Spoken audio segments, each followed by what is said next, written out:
जय जय श्री राधे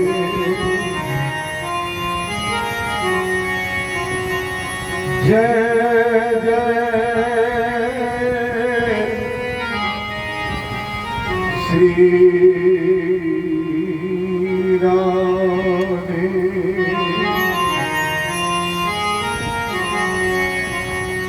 जय जय श्री राधे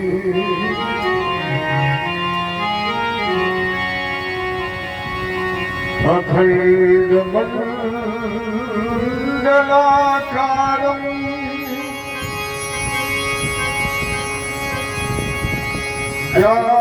व्याप्तमेन चराचरं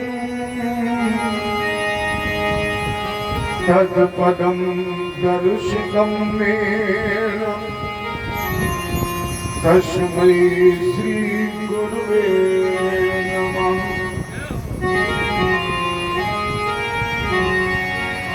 कृष्णाय वासुदेवाय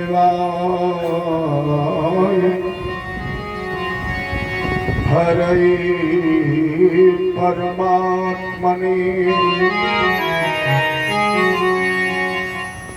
प्रणक्लेश नाशाय गोविंदाय नमो नमः। भजे वसंतं नवनीतचौरं गोपांगनानां जगपूरचौरम् अनेक जन्मार्जित पापचौरम् चौराग्रगण्यं पुरुषं नमामि। अतुलित बलधामं शरणशैलादेवं दनुजवनत्रसारं ज्ञाननामग्निवर्णं सकलगुणनिधानं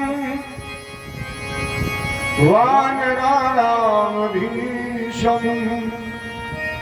रघुपतप्रियभक्तं वातजातं नमामि।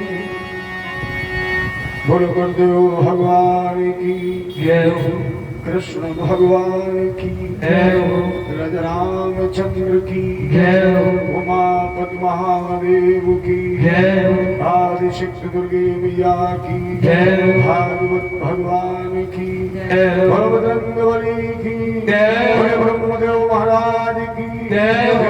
जय श्री राधे जय जय श्री राधे जय जय श्री राधे।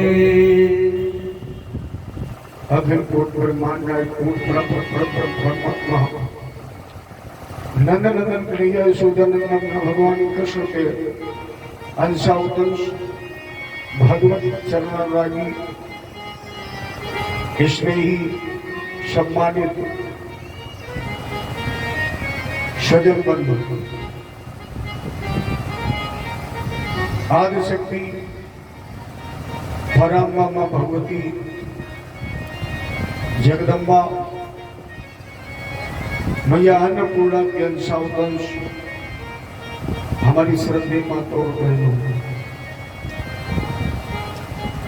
चलिए अपनी उसकी परंपरा का निर्वहन करें। गाय दो बार नाम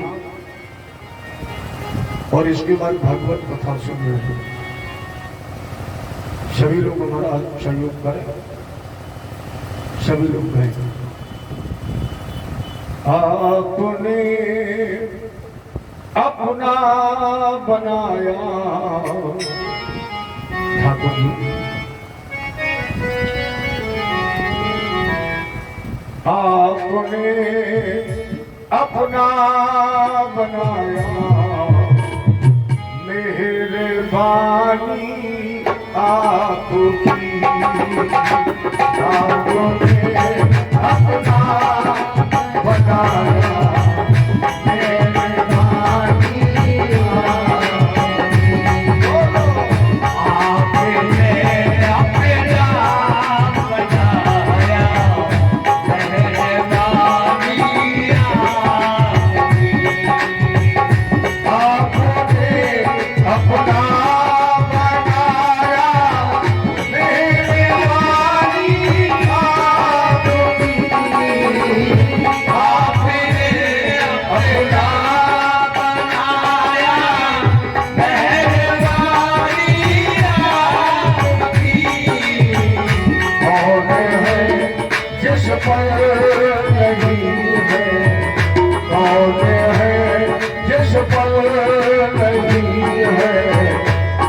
में लगाया, अपने चरणों में लगाया, मेहरबानी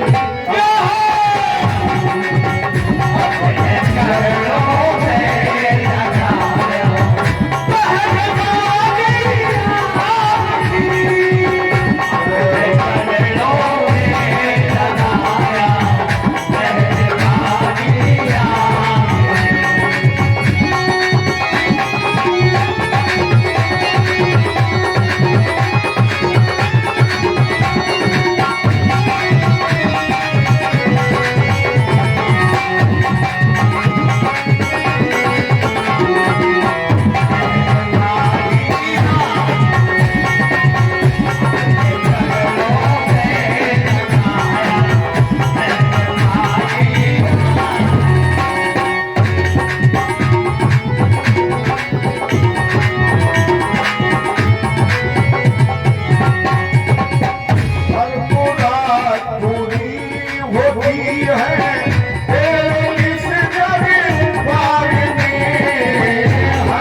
कन्या मुक्ति में इरावती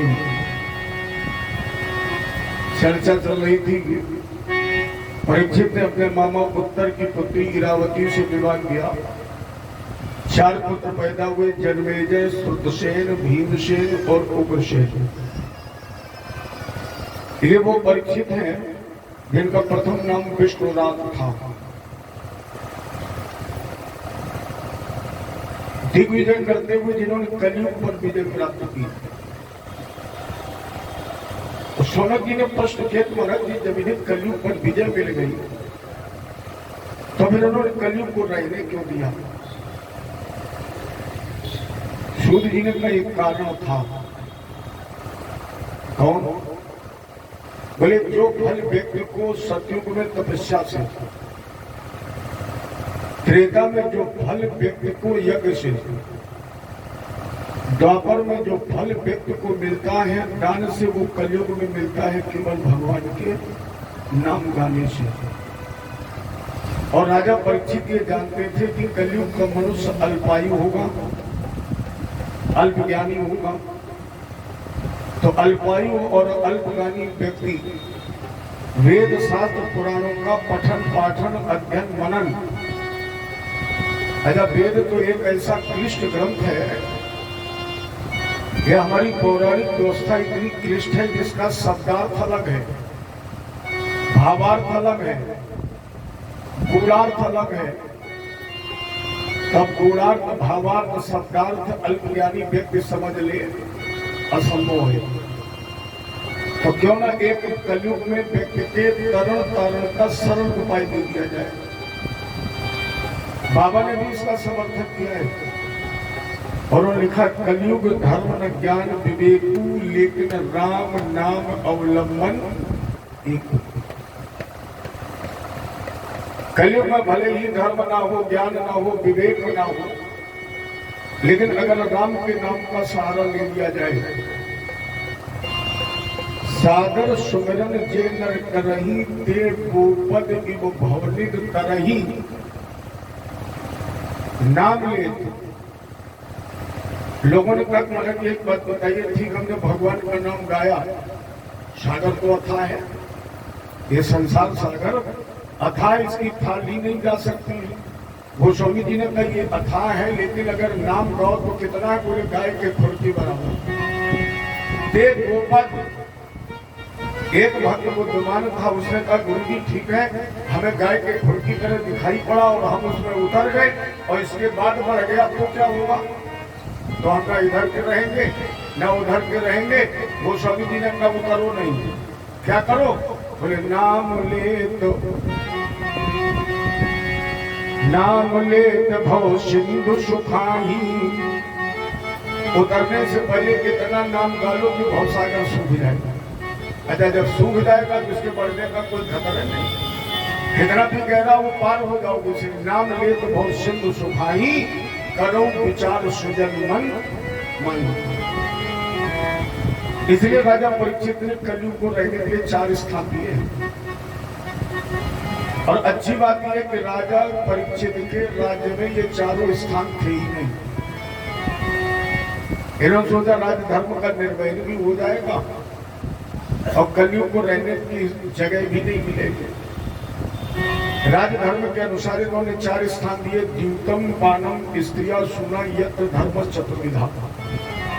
जब कलयुग हमारा 4 जगहों में निवास हो, उसमें पहला स्थान है द्यूतम माने जुआ। जुआ में कलयुग का निवास है, झूठ के रूप में। जितना भी जुआ खेलने वाला मिलेगा वो आपको 24 घंटे झूठ बोलते मिलेगा। अच्छा, ये ऐसी बीमारियां हैं जिसमें न मिले तो बेचैन और मिल जाए तो बेचैन, जीत जाए तो बेचैन और हार जाए। ये ऐसी बीमारी है। जैसे जुआ अगर खेलने को मिल जाए तो बेचैन, न मिले तो बेचैन। अच्छा, जीत जाए तो चैन मिलता है, जीत जाएगा चैन नहीं मिलेगा। मन कहेगा एक दांव लगाओ शायद दुनिया हो जाएगा, और ऐसे दुनिया के चक्कर में पड़े कि खुद घर के दे बैठे तो बेचैन। इसके बाद कलयुग के रहने का दूसरा स्थान है पानम, शराब। जब तक पीने को नहीं मिली तब तक खुद बेचैन। और जैसे एक कप अंदर गई तो जिधर से निकल जाए उधर के सब लोग बेचैन। जब तक नहीं मिली तब तक खुद बेचैन थे, और जैसे मिल गई, मेरे समझ में जिस गली से निकल जाए कुत्तों तक बेचैन थे। इसके बाद चरित्र का पतन, ये मानव के लिए मुख्य बिंदु है। प्यारे, आप संसार की हर खोई हुई वस्तु दोबारा पैदा कर सकते हैं, लेकिन अगर चरित्र एक बार चला गया तो दोबारा पैदा नहीं हो सकता है। आप लोग रामायण पढ़ते हैं, मेरे विचार से राम जी रावण के पैर की धोबन भी नहीं थे, न बल में, न तन में, न विद्या में, न विवेक में, न धन में। बिरादरी में भी राम जी रावण से छोटे हैं, क्योंकि राम जी क्षत्रिय हैं और रावण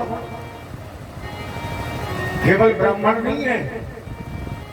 बाबा ने लिखा उत्तम कुल पुलस्त करनाती, सर्वश्रेष्ठ ब्राह्मण है।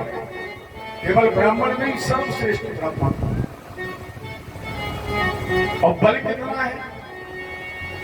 चलत दशानन डोलत। रावण जब चलता था तो ये पृथ्वी हिलती थी, इतना बलशाली था। अच्छा, शरीर में भी राम जी कहीं टिकते नहीं है। राम जी के कितने सर थे? एक। और रावण के 10।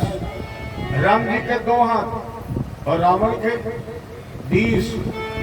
राम जी की पूरी अयोध्या में केवल 1 महल सोने का था। पूरी अयोध्या में 1 महल सोने का था, कनक भवन। लेकिन रावण के लंका में 1 महल नहीं था, पूरी लंका ही सोने की थी। राम जी के लिए लिखा गया गुरु ग्रह बढ़न, लेकिन रावण के लिए लिखा गया त्रिकालदर्शी। 4 वेद राम भगवान है, लेकिन राम को यह प्रमाणित नहीं किया गया कि त्रिकालदर्शी। या राम जी के लिए पूरी रामायण में कहीं नहीं लिखा गया 4 वेद 6 7 18 पुराण में जाता है। वो ईश्वर है, मानता हूं है, वो सब कुछ है, लेकिन प्रमाणित कहीं नहीं किया गया। और रावण के लिए प्रमाणित किया गया 4 वेद 6 7 18 पुराणों को गया था। जिस रावण ने भगवान शंकर और मैया पार्वती जी के साथ कैलाश को गेंद की तरह हंसते हंसते उठा लिया, उस रावण को भगवान राम ने 1 बाण से मार दिया। ये बहुत समझने का विषय है। जो रावण धन में, बल में, पराक्रम में, ऐश्वर्य में, ज्ञान में कहीं टिकता ही नहीं, उस राम ने रावण को 1 बाण से मार दिया। कारण क्या है? रावण के चरित्र का पतन हो गया है और राम जी का चरित्र बल मजबूत है। वाल्मीकि रामायण में प्रमाणित किया गया ये वो रावण है जिसने अपने बड़े भाई कुबेर के पुत्र नलकूबर मणिग्रीव की पत्नी रंभा का सतीत्व नष्ट किया है। ये वाल्मीकि रामायण में प्रमाण है। और राम जी का कितना चरित्र बल मजबूत था। राम जी के समय में तो भू विवाह की परंपरा थी। राजा दशरथ के प्रमाणित 3 पत्नियां हैं। वाल्मीकि रामायण में तो 360-65 है। लेकिन रामचरितमानस में सर्वसाधारण व्यक्ति जानता है कि रावण के दशरथ जी के कितनी पत्नियां थी? 3। जिस समय राम जी का विवाह जानकी जी से हुआ उस समय सभी प्रसन्न थे, केवल कैकेयी नहीं थी। इसलिए नहीं कि राम जी का विवाह हो गया। कैकेयी केवल इसलिए प्रसन्न नहीं थी कि मैंने राम जी को दूल्हा के रूप में देख नहीं पाया। हर माँ ये चाहती है कि मेरा बेटा एक दिन दूल्हा बने, मैं उसे सजाऊं, संवारूं। कैकेयी ने कहा राजेंद्र, इसलिए मुझे वो विवाह स्वीकार तब तक नहीं होगा जब तक राम जी को हम दूल्हा नहीं बना लेंगे। अब बहु विवाह की परंपरा थी तो राजा दशरथ भी विरोध नहीं कर सकते, अनुमति में लगाई। कैकेयी ने आदेश करवा दिया कि मेरे राम जी का दूसरा विवाह होगा। जानकी जी को पता लगा। जानकी जी ने प्रश्न किया, प्रभु आपके खानदान, आपके परिवार में बहु विवाह की परंपरा है और मैं इस परंपरा का उल्लंघन भी नहीं करना चाहती। आप अपनी वंश परंपरा का निर्वहन करें, मुझे कोई दिक्कत नहीं। लेकिन केवल एक बात बता दें कि जब आपका दूसरा विवाह हो जाएगा तो आपके जीवन में जानकी का स्थान क्या होगा? केवल इतना बता दो। फिर जानकी का स्थान क्या होगा? राम जी ने कहा बड़ी पागल, अभी तो विवाह की चर्चा हो रही है, पता नहीं होगा कि नहीं होगा। अरे पहले लड़की पसंद हो जाए, फलदान वलदान हो जाए, इसके बाद पूछना, हम बता देंगे। समय बीतता रहा। एक दिन भैया कैकेयी ने राम जी को महल में आमंत्रित किया। राम जी जानकी जी के साथ गए, प्रणाम किया। चर्चा भी विवाह की हो रही थी। राम जी ने कहा भैया आपकी जो बहू है ना जानकी, ये बहुत पागल है।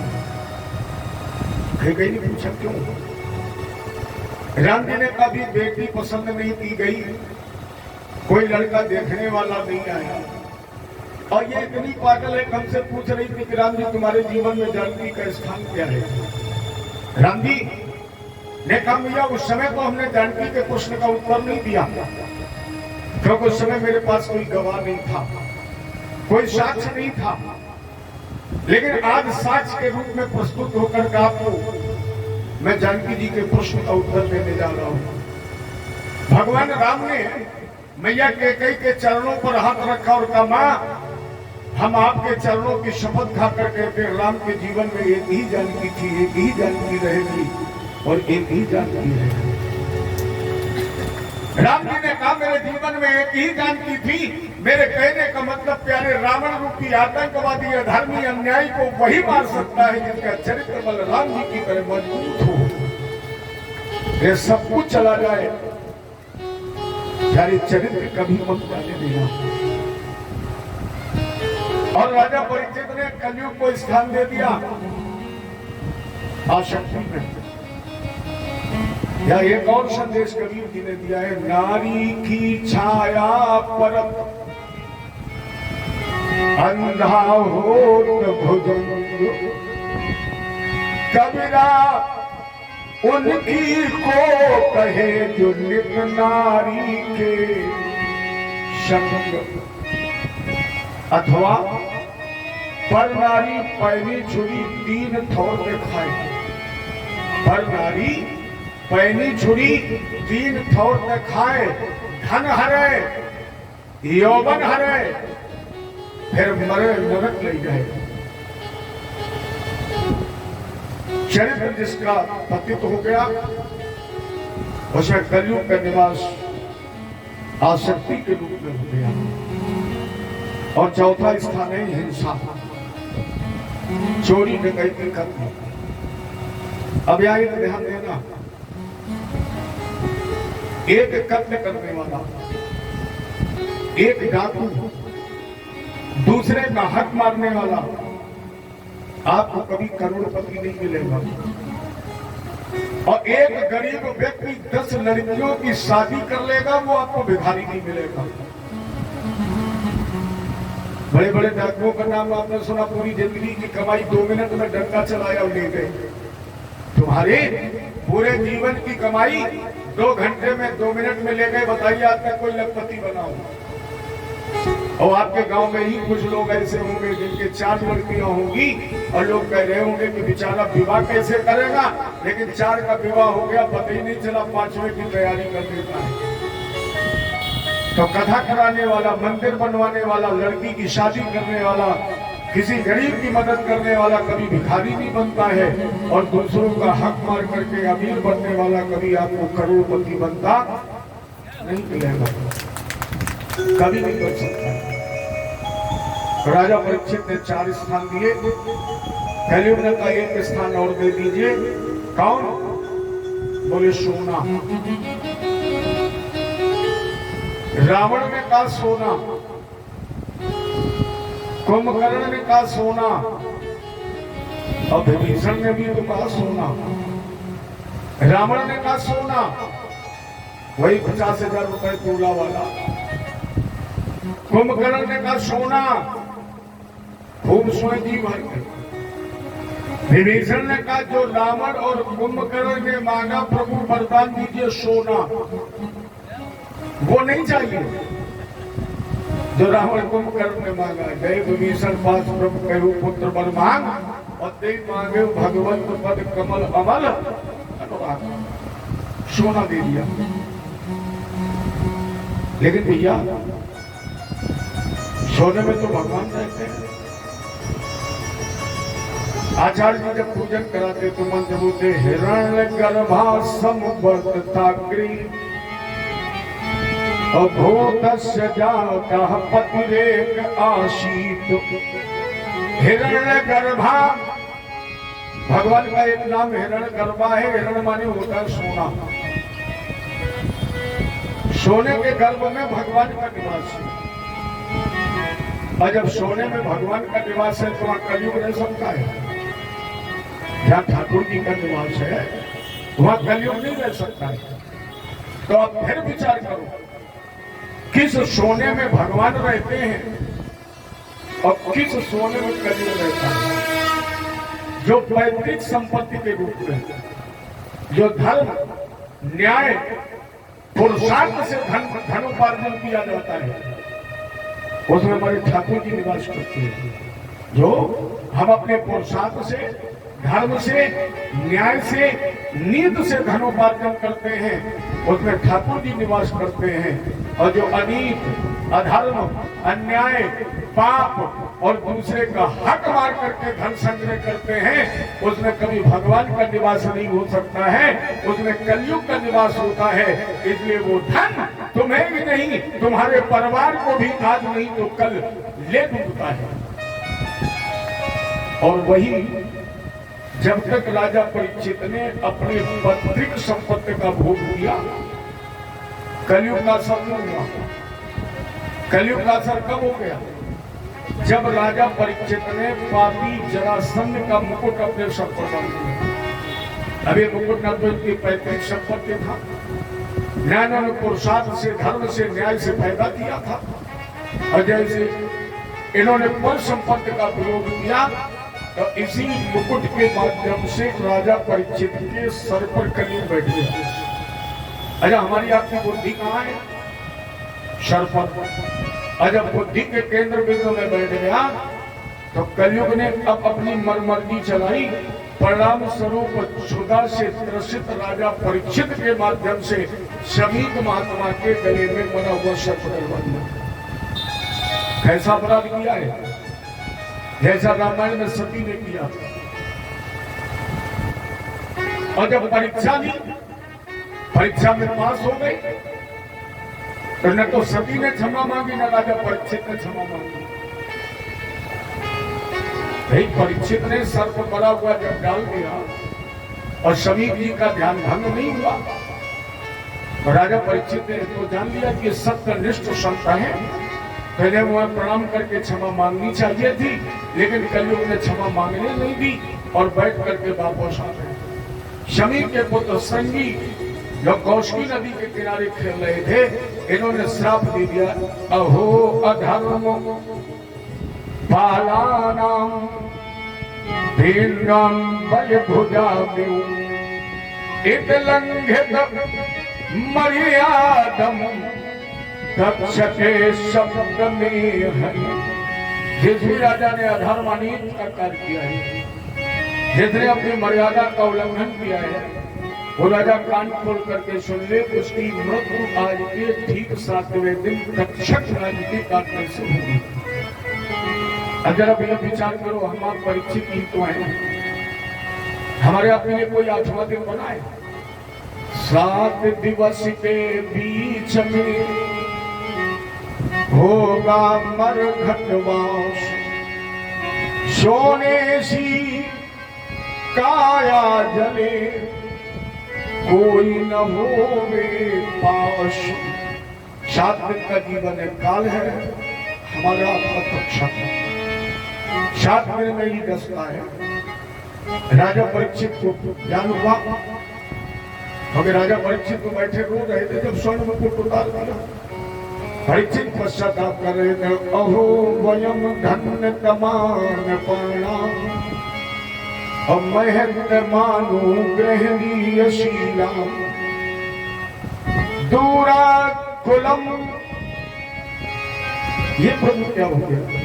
मेरे द्वारा एक ब्राह्मण का अपमान हो गया, जबकि हम तो स्कूल में पैदा हुए हैं जिस स्कूल में ब्राह्मणों की सेवा की जाती थी। राज्याम कुलम ब्राह्मण पाद शौचाद अधूरा विसृष्टम वनग्राह कर्मा। राजा परीक्षित ने उस संत वाणी को ग्रहण कर लिया। अगर हम इस वाणी को ग्रहण कर लेंगे तो हमें 2 लाभ मिल जाएंगे। पहला लाभ, मानस संकेत कर रही है,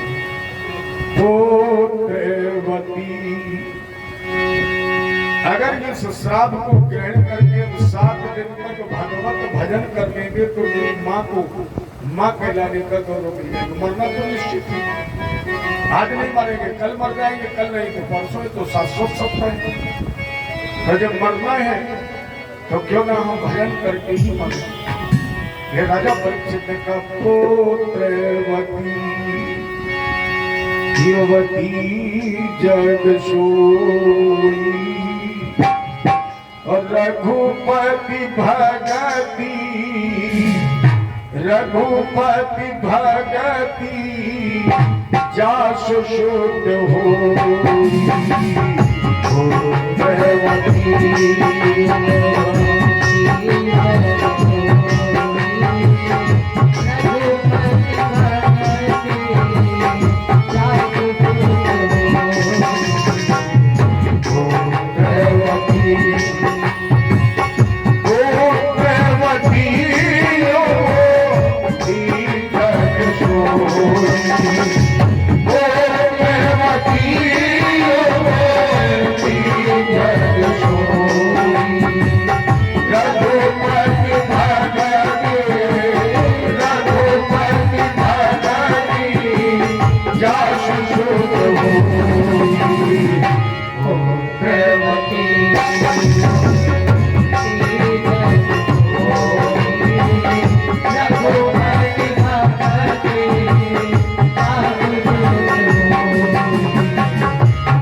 मिलेगा पुत्रवती युवती जग सोई रघुपति भगत जास सुत हुई। मेरी माँ को माँ कहलाने का गौरव मिल जाएगा और एक हमें भी लाभ हो जाएगा, निज लाभ भी होगा। क्या सोई पावन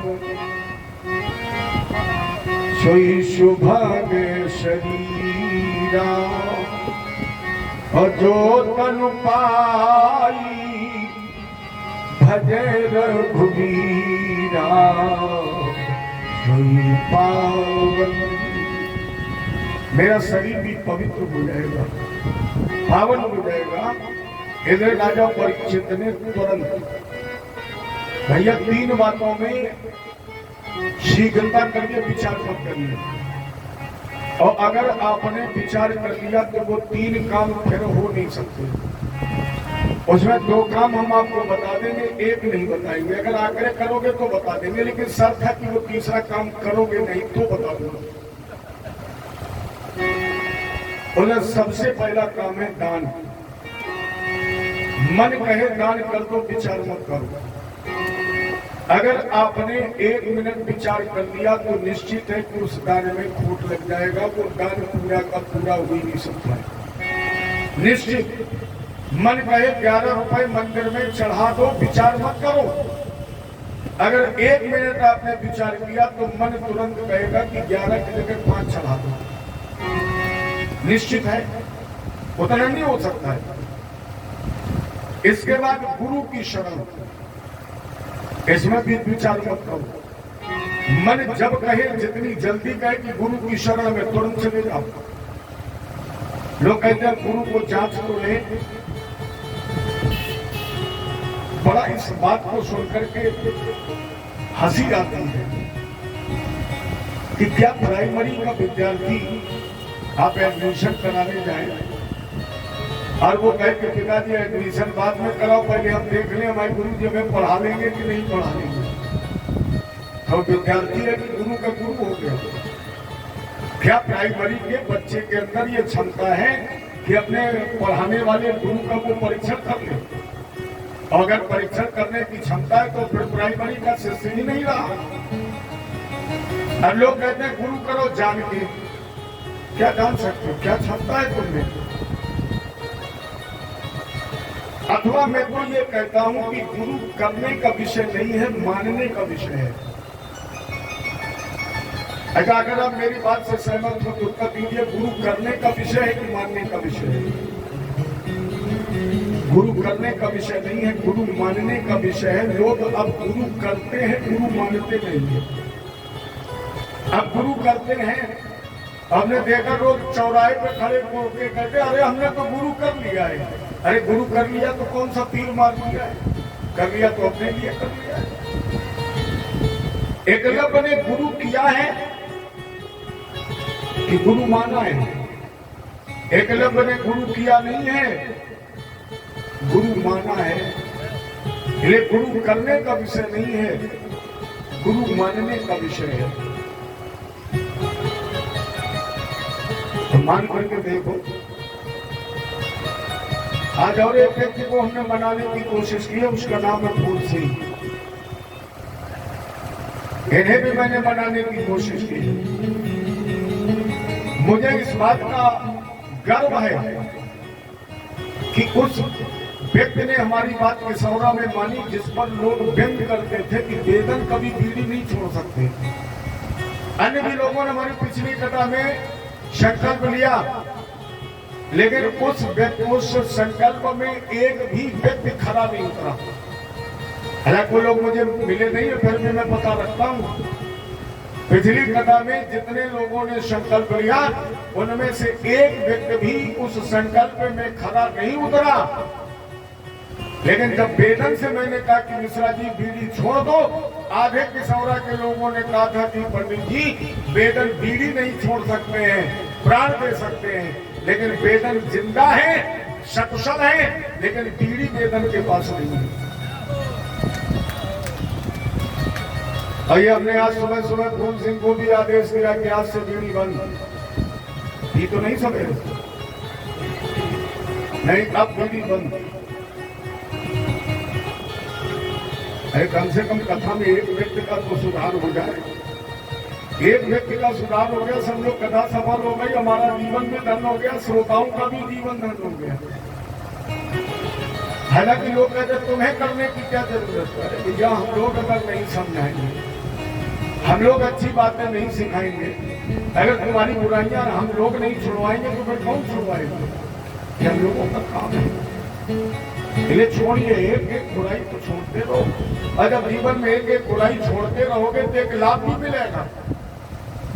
एक एक चीज जब छोड़ने की तुम्हें आदत पड़ जाएगी तो प्यारे, जब शरीर छूटेगा तो तुम्हें छोड़ने का इतना अभ्यास होगा कि फिर इस तन को छोड़ने में भी तुम्हें कष्ट नहीं होगा, कष्ट नहीं होगा। इसलिए एक एक छोड़ते रहो ना।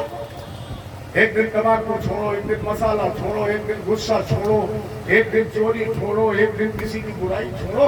और जब छोड़ते छोड़ते तुम्हें अभ्यास पड़ जाएगा तो ये दुनिया छूट जाएगी एक दिन, तो तुम्हें फिर छोड़ने का कष्ट। और नहीं छोड़ने का अभ्यास करोगे तो देखा 6-6 महीने तक गले से कब जकड़ा है, आवाज नहीं निकल रही, मर रहे हैं, फिर भी नलकुआ के पास छोड़ दो, पहले से छोड़ने का अभ्यास करो। तो दान और गुरु त्वरित करके इसमें विचार करने की आवश्यकता नहीं है। एक काम हो रहे, लेकिन वो बताऊंगा नहीं। अगर आप लोग चाहे कि हम बता दें तो बता सकते, लेकिन एक शर्त है कि उस रास्ते पर कोई चलेगा तो बताऊंगा। बता दूं चलोगे तो नहीं। आत्महत्या, कभी इस मार्ग पर मत चलना। और कभी मरने का विचार आए, 1 मिनट बैठ करके एक घूंट पानी पी लेना, निश्चित है कि फिर तुम मरोगे नहीं मर सकते। और ये तो जीवन अनमोल है, जरा जरा सी भावना में लोग गंवा देते हैं। राजा परीक्षित ने तुरंत त्याग का निर्णय लिया, अपने ज्येष्ठ पुत्र जन्मेजय को राजा बनाया और चल पड़े गंगा जी की तरफ। आपने सुना होगा एक गीत किसी ने लिखा है, जिंदगी में हजारों का मेला जुड़ा, जिंदगी में हजारों का मेला जुड़ा, हर्ष जब जब उड़ा तो अकेला उड़ा, जिंदगी में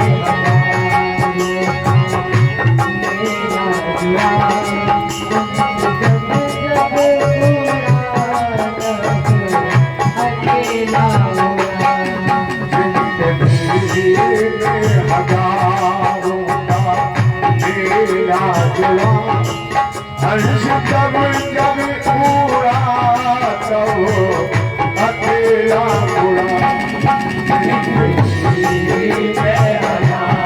हजारों का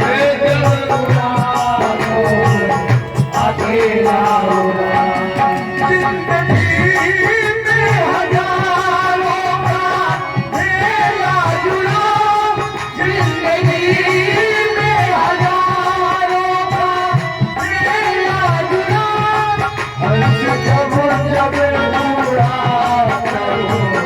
अकेला उड़ा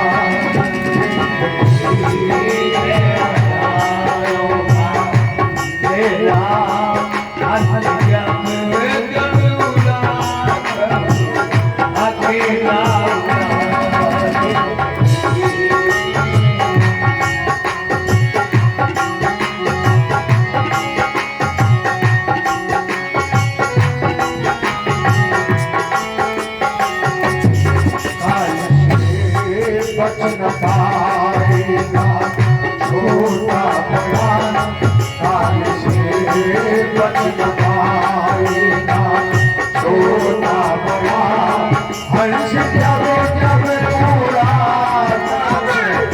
अकेला उड़ा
हर्ष जब जब उड़ा अकेला उड़ा जिंदगी में हजारों का मेला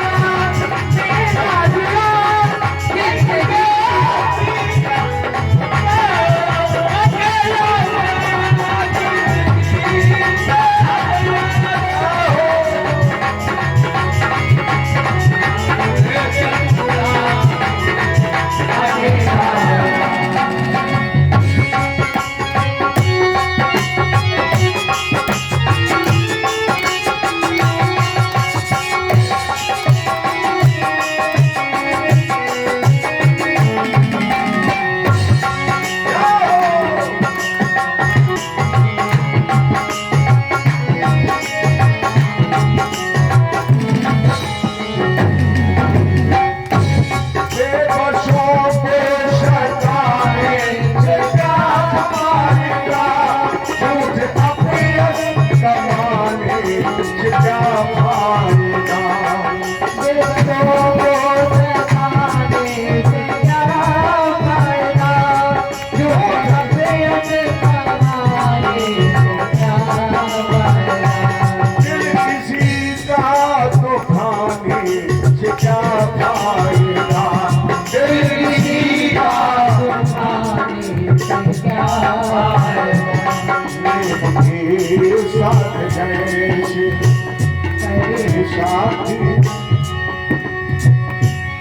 जिंदगी साथ जैसे करेला जुड़ा, हर्ष जब जब उड़ा अकेला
जिंदगी में हजारों का मेला जुड़ा, हंस जब जब उड़ा तब अकेला राज राजे रहे नवलानी रही, ना लड़क बन रहा ना अच्छा याद करिए, हम खेलते खेलते लड़कपन से जवानी में कब प्रवेश कर गए किसी को पता है? हम खेलते खेलते लड़कपन से कब जवानी में प्रवेश कर गए पता है? हो सकता है इसलिए पता ना हो कि आपसे आज तक किसी ने पूछा नहीं होगा, कोई किसी से पूछता ही नहीं, हो सकता इसलिए ध्यान ना दिया हो। लेकिन आज हम आपसे प्रश्न कर रहे हैं, 24 घंटे पहरा लगाना, दिन में 15 बार शीशा देखना, मुझे फोन करके बता देना कि पंडित जी अब हम जवानी से बुढ़ापा में प्रवेश कर रहे हैं, पता लगेगा कब प्रवेश कर जाओगे। 24 घंटे पहरा लगाने के बाद भी कब बुढ़ापा जवानी में प्रवेश कर जाएगा पता नहीं लगा पाओगे। हाँ इतना जरूर करते हैं लोग, कहने लगते हैं कि लग रहा है कब आ गया है, लेकिन कब आ गया पता है उसकी तारीख नहीं पता है। तो राजा परीक्षित ने विचार किया, अकेले उड़ना ही है। बिंद जी ने भी लिखा है, ऐसी दुनिया का क्या करना जिसमें मरना तो मरना है, जीना भी है मरना, ऐसी दुनिया का क्या करना। माता पिता पुत्र पत्नी का व्यर्थ भरोसा धरना, कोई नहीं किसी का जैसा करना वैसा भरना, ऐसी दुनिया का क्या करना।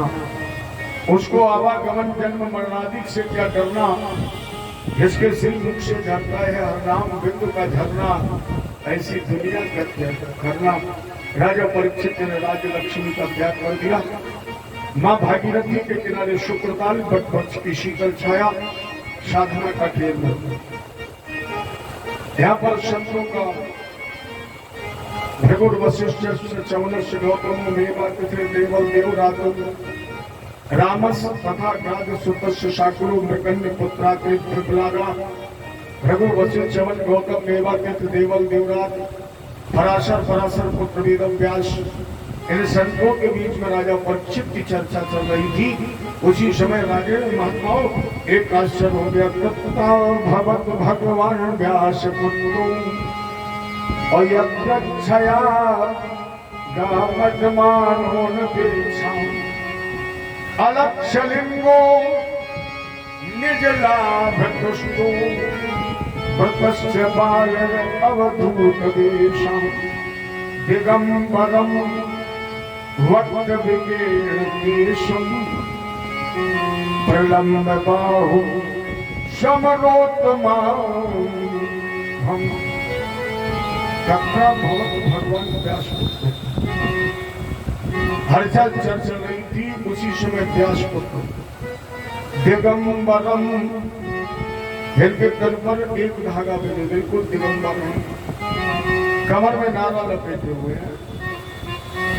पहले दिन चर्चा हुई थी जन्मत ही जग दुख निरंतर नरा लपेटे अंग भाग चले सुखदेव जी लगे पिता की शब्द। तो कुछ लोग बच्चे पागल समझ रहे थे, महिलाएं पागल समझ रही थी। ऐसे पागल का शाब्दिक अर्थ बहुत अच्छा है। पागल पामाने पाना, गलवाने गलाना, गलबा, जितने कुछ पा करके अपने में गला लिया वही पागल है। दिमाग डिस्टर्ब हो जाए वो पागल नहीं है। जो कुछ पाए, राजा परीक्षित ने पाया है शिव की वाणी से अमर कथा, और अमर कथा अपने रोम रोम में गला लिए, इसे लोग इन्हें पागल कर रहे। पाराशर जी ने उस समय रास्ते में फूल बिछाए, वेदव्यास जी ने अपनी जटाओं से रास्ते को साफ किया, और सुखदेव जी निर्लेप निर्विकार सीधे चलते चलते